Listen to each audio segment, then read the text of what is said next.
بسم اللہ والصلاة والسلام علی رسول اللہ صلی اللہ علیہ وسلم وبعد۔ آج ہمارا موضوع ہے غمگین باپ کا واقعہ، اور یہ ایسا واقعہ ہے جو محض واقعہ نہیں بلکہ اللہ کے نبی علیہ الصلوۃ والسلام کے عہد مبارک میں ہوا۔ تو اس واقعے کو جب اللہ کے نبی علیہ الصلوۃ والسلام کے ساتھ یہ واقعہ منسلک ہوا اور آپ صلی اللہ علیہ وسلم نے اس کے باپ کو بلایا اور اس سے پوچھا، اس کا ماجرا سنا، اور پھر آپ صلی اللہ علیہ وسلم نے اپنا ارشاد گرامی فرمایا تو یہ حدیث بن گئی۔ اور یہ محض واقعہ نہیں بلکہ اللہ کے نبی علیہ الصلوۃ والسلام کی حدیث مبارکہ بن گئی۔ تو اس سلسلے میں سنن نسائی کی کتاب الجنائز کے اندر باب التعزیہ کے اندر یہ واقعہ موجود ہے کہ اللہ کے نبی علیہ الصلوۃ والسلام کا معمول مبارک یہ تھا کہ جب آپ صلی اللہ علیہ وسلم اذا جلس یجلس الیہ نفر من اصحابہ، جب آپ صلی اللہ علیہ وسلم کس جگہ میں تشریف فرما ہوتے تو آپ کے ارد گرد صحابہ کرام رضوان اللہ علیہم اجمعین بھی بیٹھ جاتے اور آپ صلی اللہ علیہ وسلم کی طرف ہمدن گوش ہو کر آپ کی باتیں سنا کرتے تھے۔ تو ان افراد میں سے ایک صحابی رضی اللہ تعالیٰ عنہ ایسے بھی تھے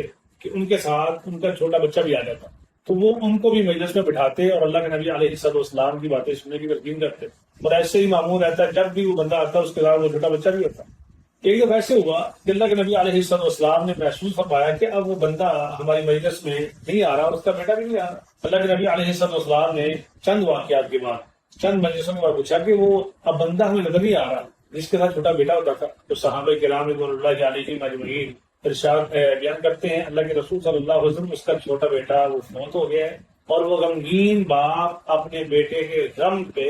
اب اس نے باہر نکلنا چھوڑ دیا ہے، وہ لوگوں کے ساتھ ملتا اٹھتا بیٹھتا نہیں ہے، مجلسوں میں شرکت نہیں کرتا، وہ ہمیشہ غمگین رہتا ہے۔ تو اللہ کے نبی علیہ الصلوۃ والسلام نے کہا کہ بھائی اس کو بلائیے۔ جب اس کو بلایا تو اللہ کے نبی علیہ الصلوۃ والسلام نے اس کو ارشاد فرمایا کیا تجھے یہ پسند ہے ایما کان احب الیک ان تمتع به عمرک، کہ آپ اپنے بچے کی عمر سے فائدہ اٹھاتے، او لا تأتی غدا الى باب من ابواب الجنہ الا وقد وجدته، یا یہ پسند کرتے ہیں کل قیامت والے دن آپ اللہ کی جنت میں جس دروازے سے داخل ہونا چاہے، باب الریان سے، باب الجہاد سے، باب الصلاۃ سے، باب الصدقہ سے، جس دروازے میں بھی آپ آئیں اسی دروازے پہ آپ کا بچہ آپ کی آمد کو منتظر ہو، وہ اپنے باپ کا انتظار کر رہا ہو۔ اب بتلائیے آپ کو بچے کی عمر زیادہ عزیز ہے کہ اس کو اور 2 4 10 سال 20 سال مل جاتے، یا بات یہ پسند ہے کہ آپ اللہ کی جنت میں داخل ہو اور جس دروازے سے بھی آپ کو داخلہ نصیب ہو اسی دروازے پہ آپ کا بیٹا آپ کی آمد کا منتظر ہو، تو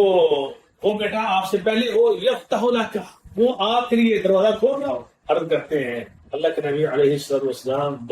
بلکہ مجھے یہ پسند ہے یسبقونی الی باب الجنہ فیفتحوها، وہ بچہ مجھ سے پہلے اللہ کی جنت کے دروازے پہ پہنچا ہو اور وہ میرے لیے دروازہ کھول رہا ہو، لہو احب الیہ، وہ مجھے زیادہ محبوب ہے۔ جب اس بندے نے یہ بات کہی تو پھر اللہ کے نبی علیہ الصلوۃ والسلام نے ارشاد فرمایا فذاک پھر ایسے ہی ہو۔ تو دیکھیے یہ اللہ تعالیٰ کا قانون ہے، عقل فیصلہ ہے، جو کسی کی عمر لکھی ہوئی ہے وہ عمر پوری کرنے کے بعد اس نے چلے جانا ہے۔ یہ بہانے بنتے ہیں اٹیک ہو گیا، یہ بہانے بنتے ہیں بی پی شوٹ کر گیا، یہ بہانے بنتے ہیں روڈ حادثہ سانحہ ہو گیا، یہ سب بہانے بنتے ہیں۔ اصل بات کیا ہے اللہ تعالیٰ کے عقل فیصلہ۔ ورنہ کتنے لوگ ایسے ہیں کہ جو حادثے کے شکار ہونے کے بعد 2 سال 4 سال کومے کے اندر ہیں اور بڑی اذیت کے اندر ہیں، اور بسا اوقات ان کے گھر والے اللہ سے دعا کرتے ہیں اللہ اس پہ رحم فرما دے، لیکن موت نہیں آتی۔ موت کا فیصلہ مقرر ہے اور اٹل فیصلہ ہے، جب آئے گا پھر اس میں کبھی بیش نہیں ہو سکتی۔ تو